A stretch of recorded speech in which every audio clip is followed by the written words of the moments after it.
Trump is devastated about one thing and one thing only right now, that he has gone absolutely broke. He's losing all of his money. He's desperately trying to sell things. And just in the last couple days, 2 new legal developments could make that all much, much, much worse for Donald Trump. We talked a little bit about this last week, how Donald Trump is desperately trying to sell helicopters and properties, both corporate and personal, trying to grift his supporters harder than ever because he needs money. He wants desperately to convert political donations into personal cash in a legally dubious effort to sort of make himself richer and to protect his own holdings.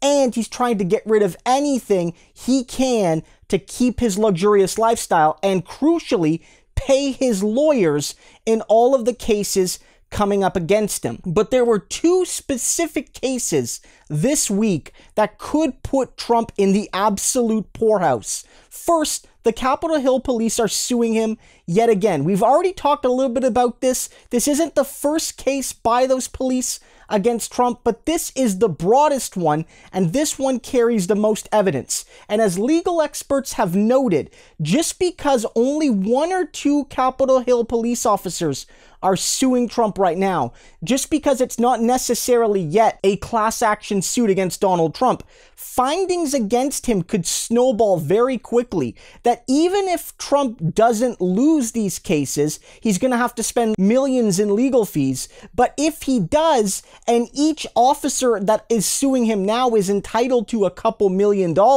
and there were over 100 officers there that day, you can see how the costs add up. That all of the various groups suing him for what happened on that day could rack up hundreds of millions of dollars of charges on him. And again, in a court of law, in a criminal court, you're innocent until proven guilty. But in a civil court, the burden of proof is much lower. And I think you can make a reasonable case in civil court that the only reason anything or anyone got damaged that day was because Trump sicked his thugs on the Capitol.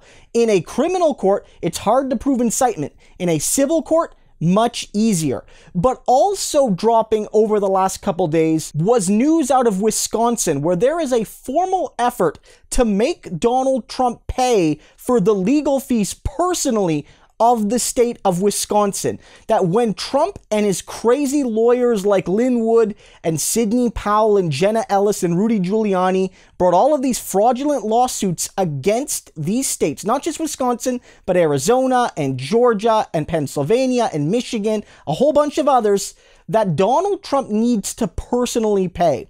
And so there is a growing effort from judges and lawyers and governors and elected officials at the state level to not only punish the Trump lawyers and not only make them pay for some of the legal fees, based on their fraudulent and their frivolous lawsuits, but to make Donald Trump himself pay. And if you think of all the costs of all the trials in Wisconsin and every other swing state and in every other part of the country where they launch trials, that's going to add up to a huge amount of money that Donald Trump right now cannot afford. Again, we ultimately need to see this guy go behind bars. There's no doubt about it. That's ultimately what justice is going to be regarding Donald Trump.